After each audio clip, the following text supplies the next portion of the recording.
of people will get to the promised land. This morning, on the eve of the observance of Martin Luther King's birthday, we look back at the life and times of the influential civil rights leader and explore his legacy. Now from 42nd and 2nd, this is New York's very own PIX11 News Closeup with Marvin Scott. Good morning. Tomorrow, we celebrate the life and legacy of a man who sowed the seeds of hope and healing in America. Martin Luther King Jr., he was the most influential African-American civil rights leader during the 60s. He was instrumental in the passage of the Civil Rights Act of 1964, which outlawed discrimination, and the Voting Rights Act of 1965. King was awarded the Nobel Prize for Peace in 1964. The third Monday of each January is designated as Martin Luther King Jr. Day. Only one of three people who have national holidays in their name. The other two, George Washington and Christopher Columbus. Martin Luther King Jr., he was assassinated in April of 1968. He has not been forgotten by no means. He leaves behind a very rich legacy. Here to talk about the man, the legend, I'm pleased to be joined by Alan Singer, a professor of teaching, literacy, and leadership at Hofstra College, Hofstra University. And we're also here with Wallace Ford. He is a professor of public administration at Medgar College. Thank you so much for coming in. We have so much to talk about Dr. King. That legacy lives on. What was it as we look back? He's been gone more than 50 years. Yeah. What is it that made exact, him stand out and be so relevant this day and age? I guess part of the thing is the issues that Dr. King was struggling around are still with us today.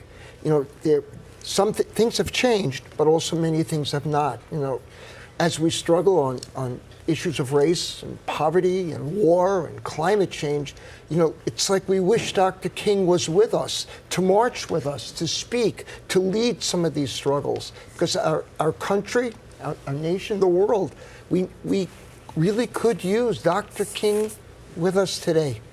Well, you know, I think what's important about all of this is that our whole discussion has to do with the prism of history. Martin Luther King a lot of people talk about, they honor his legacy, but if you look back at what was going on during his lifetime, certainly the period of his life, last 10 years of his life, when he came to national and international prominence, he was not well thought of by most white Americans. He was reviled, certainly in many quarters, and not only in the South. And it is important to understand that even when we had the whole discussion about a national holiday for his birthday, that very prominent Americans, one that comes to mind right off the bat, John McCain, for example, who later became a presidential candidate, would not vote for that. And the issues that he was talking about at the time in terms of racism and white supremacy, and then going on to talk about this whole issue of war that Alan is talking about, as well as the issue of income inequality, made him deeply unpopular amongst a lot of people. Also, I understand that people say, well, you know, Martin Luther King was the most influential African-American of his time. Being an African-American and being a sentient being during that time, I can tell you that there's people during that time who might take issue with that, because there's a man by the name of Malcolm X, okay? And there's a lot of people, particularly people who were perhaps younger at the time, but not just younger. I know my father, for example, and any number of people, thought that Malcolm X spoke more for Black Americans than Martin Luther King did, particularly because of this issue of nonviolence. And nonviolence was a tactical issue, a tool on the part that Martin Luther King promoted, which obviously helped to shame America on the international stage, and therefore we started to see some of these changes take place. But have no doubt that Malcolm X, certainly had a very, very important role at that particular point in time. Of course, they were both assassinated before they reached their maturity. And that's the last thing I'll say, and I'm going to let you go on, which is that Martin Luther King was 39 years old when he died, okay? I dare say that none of us are 39 years old here at this table, but can remember back to that time. He had not reached his full maturity in terms of his perspective on the world and where he was going to be, and had not accomplished anywhere near what he would have accomplished had he lived. And the point is that that's when you started seeing him talk about the war, started hearing him talk about income inequality, and internationalize this whole notion of human rights, and which is probably one of the reasons why he was assassinated, quite frankly. I'm going to be 70 in 2 weeks, so I'm in high school during really the peak of the civil rights struggle. So I was aware of Martin Luther King, but from a white Jewish family in the Bronx, there was not a clear focus. And then what happens in 1967, I'm starting to get involved in the anti-war movement. And Dr. King emerges as the most prominent advocate of the peace rallies. And Dr. King in Riverside, New York, in April 1967 gives a speech, and he says, racism, militarism, poverty, they're part of the same struggle. And as I'm a high school senior, and then I'm a college freshman, and I'm hearing Dr. King, and his words mobilized me and my friends, and they said, there are people who are important to agree with us that this war is wrong. And then during my freshman year, Dr. King was assassinated. I go to City College in Harlem, and it was just devastating because this was someone we looked up to for possibility, and all of a sudden he was gone. I'm hearing a bit of a negative here, if I'm not pointing this out, about talking about it all changed when he became an activist against the Vietnam War. Is that what you're saying? Well, no, and I think it's important. Martin Luther King was already deeply unpopular with huge segments of the white community. I give you the example that there's a town right outside of Chicago called Cicero. Okay, and he led a march in Cicero, New York. It was predominantly white, talking about trying to integrate housing. He was stoned by the white citizens in Illinois, nowhere near the South. Okay, Martin Luther King, it is the prism of history is quite fascinating because people will look back and say, oh yes, everybody thought Martin Luther King was such a great guy, and obviously many people did, but I'm telling you the causes and the issues that he spoke for made him reviled, certainly all throughout the South. But let us be very clear that in these United States of America, racism and white supremacy does not stop at the Mason-Dixon line. Okay, Medgar Evers, who is the namesake of the college where I teach, for example, was assassinated in 1963 for the terrible crime of trying to get black people to vote in Mississippi. Okay, and that's, excuse me, but that's the context of this country where we lived. Martin Luther King was assassinated, Malcolm X was assassinated. A lot of other people whose names we don't get to mention or have birthdays named after them were also intimidated, assassinated, and jailed during this entire era just for the crime of looking to assert the humanity of black Americans. Alan? Martin Luther King is much more radical than we talk about today. That's very Martin important. Luther King is demanding in 67, 68, when they were organizing the Poor People's Campaign and a new march on Washington, and he's demanding a rethinking of American society for the Southern Christian Leadership Conference. And I guess this is August 67. He speaks up and he says, what kind of country is it when there are 40 million poor people in America? What kind of country is it when we have such a narrow distribution of wealth? So he has become a very radical critic of the United States. One of the things that happens is that after his death, as he had the push for the King holiday, he is sanitized. He's made the man of peace. He's made more of Gandhi, but his criticism of what's taking place is pushed aside. If Dr. King had lived, I think that he would not have been revered in the way. They wouldn't have a holiday for him. It's much better to have dead heroes than live heroes, because live heroes say things that make you very uncomfortable. Well, look, just as an example, you were talking in the intro with respect to the Civil Rights Bill. Okay, John Kennedy did not want to have the Civil Rights Bill passed during his first term in office because he was afraid he would lose the election in 1964. I submit to you you that if John Kennedy had not been assassinated, the Civil Rights Bill does not get passed. Lyndon Johnson, when he became president, saw an opportunity to solidify his support, and so of course did support the Civil Rights Bill being passed. We now have this saintly impression with respect to John Kennedy. John Kennedy and Robert F. Kennedy did not want the March on Washington to occur. They tried to persuade them, and it wasn't just. We have to keep in mind, it wasn't just when we talk about Martin Luther King. There was also Roy Wilkins. There was also Whitney Young. There was also Bayard Rustin. There's also James Farmer. James Farmer. All of these people were and Walter Reuther.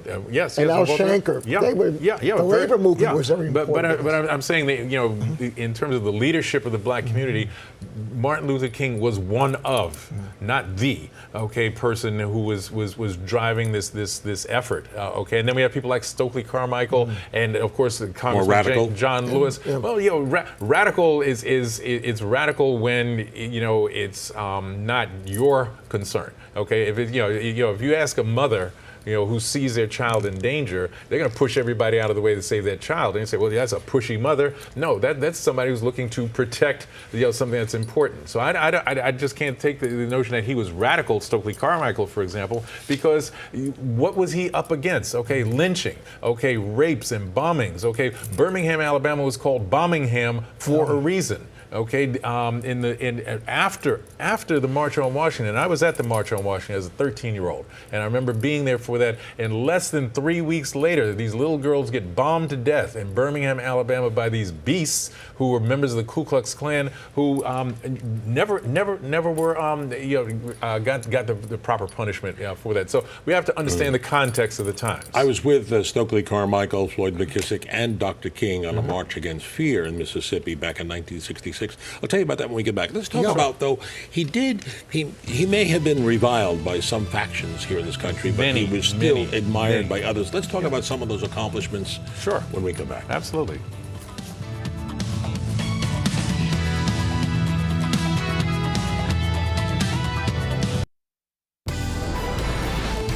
You're watching New York's very own PIX11 News Closeup with Marvin Scott. As our nation pauses to celebrate what would have been Martin Luther King's 91st birthday, I remember the hot June day back in 1966 when, as a young radio reporter, I got to meet the civil rights leader and was heading up a march against fear in Mississippi. I had envisioned him as being much taller than he was. He stood just over 5.5 feet. What he lacked in physical height, he exhibited in stature of character. As he interacted with others on the March Against Fear, I saw a powerful personality who knew just how to electrify and inspire others.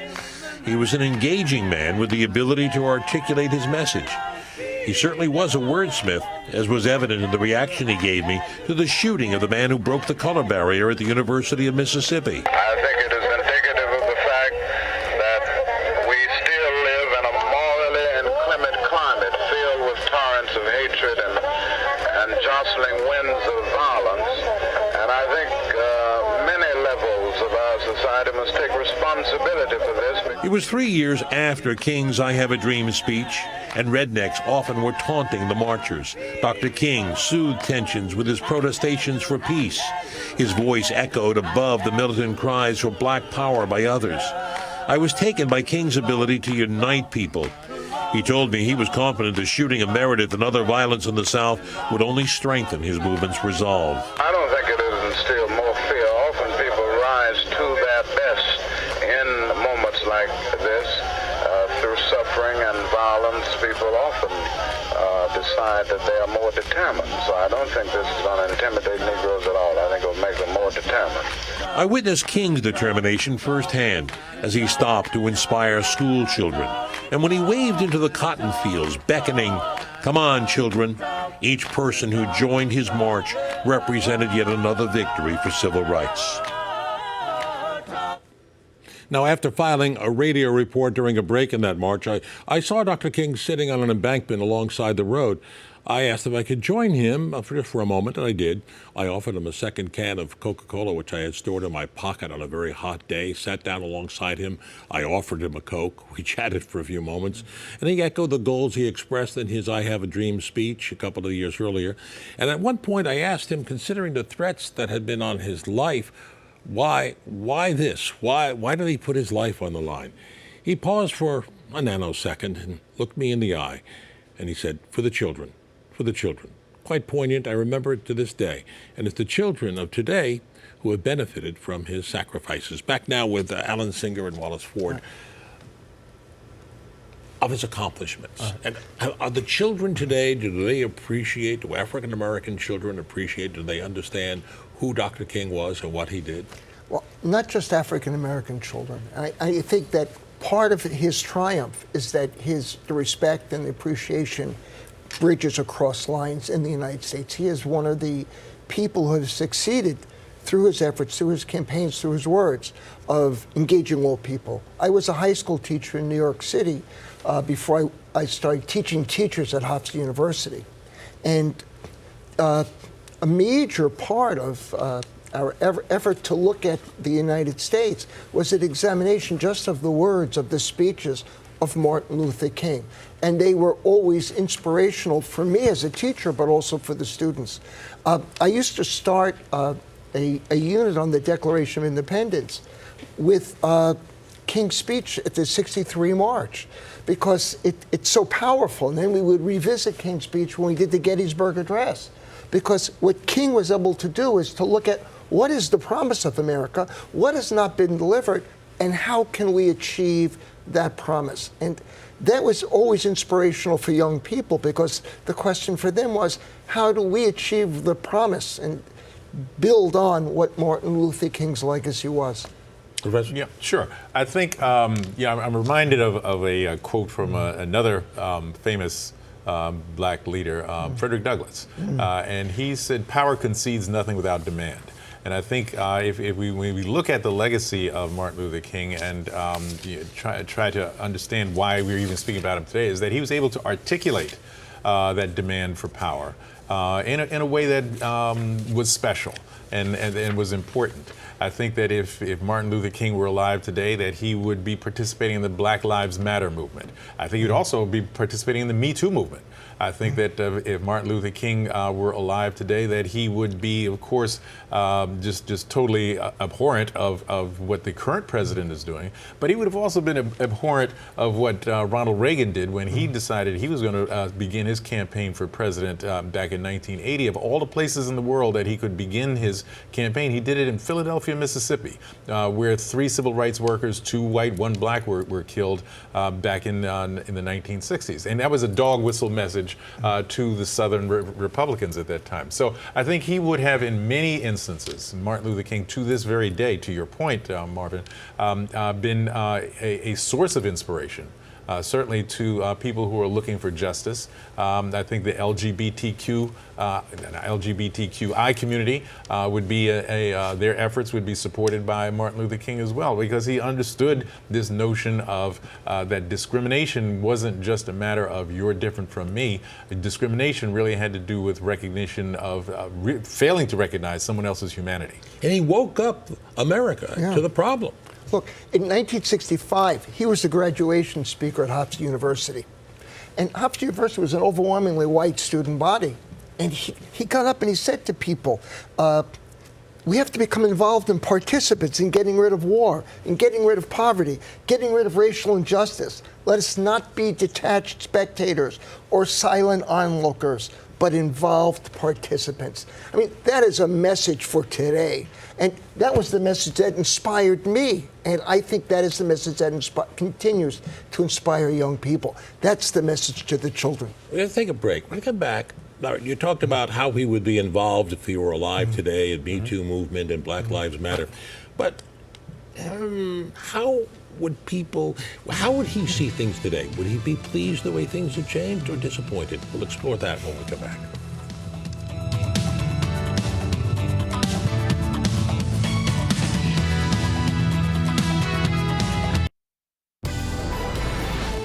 You're watching New York's very own PIX11 News Closeup with Marvin Scott.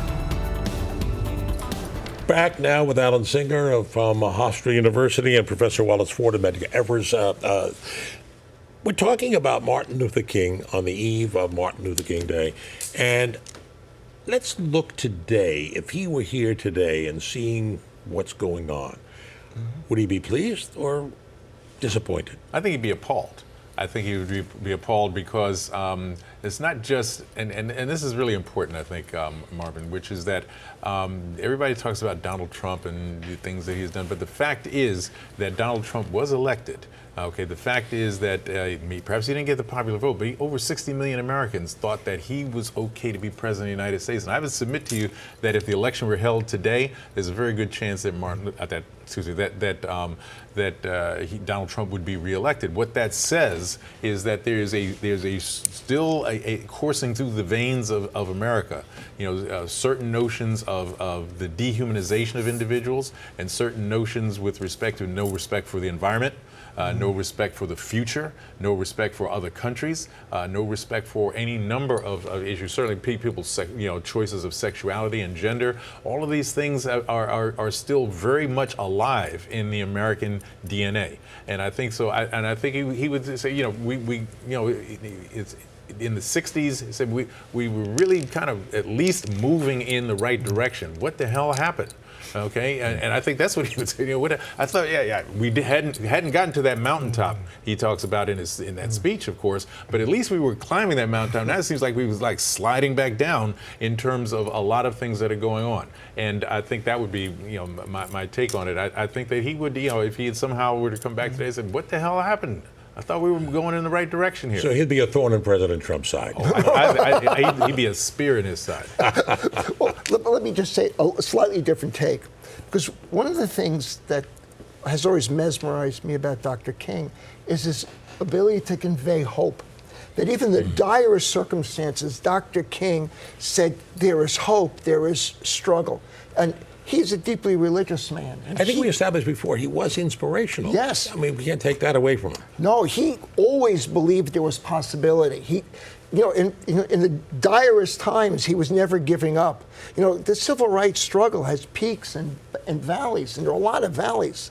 And he was able to keep people going during the times when things looked the direst. And I think if Dr. King was here today, yes, you're right, he would be really upset at so much that's going on. But on the other hand, he would still argue that he's been to the mountaintop and we're going to get to the other side. So I think he would bring that sense of hopefulness to people's struggles for social justice. Well, just keep in mind, yes, he inspired hope, but he also inspired hate. Okay, and it's very important to understand that because as a black man who was talking about things like the equal humanity for black Americans, he inspired from the white supremacists in this country, and it's a huge percentage of this country's population.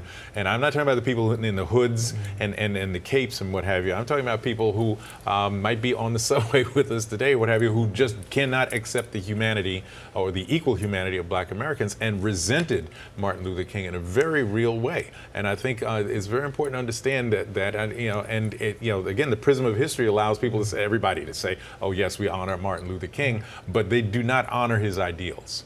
And they do not honor what he stood for. And if he said the same things today that he was saying back in 1965, you would see that being expressed. Interesting. Now, how do you think he'll withstand the test of time in history? Oh, he'll always be remembered as a major person in history. But it's a great question you asked, Marvin, because Frederick Douglass, was the most photographed man in the 19th century. Frederick Douglass was really the voice, the one voice of black abolitionists, going back to obviously before the Civil War, all through most of the 19th century. And when you read the biographies, like David Blight's biography, for example, you will see that he was truly a monumental force in terms of promoting change in what were even more dire times than what we see today. Okay, but most people don't really talk much about Frederick Douglass anymore, do they? All right, and so I'm concerned. We have a memorial, we have a birthday for Martin Luther King, so people will know his name, but will they know his legacy? I think that's responsibility for all of us. Well, as long as the United States remains a diverse society and grapples with the differences that have separated people, I think that Dr. King's legacy will be important because he is the symbol of brotherhood. He is the symbol of bringing people together across difference. So I think his legacy will continue because the problems that he was addressing remain with us. Well, Alan King, thank you. Alan Singer from Hofstra and Professor Wallace Ford from Medgar Evers.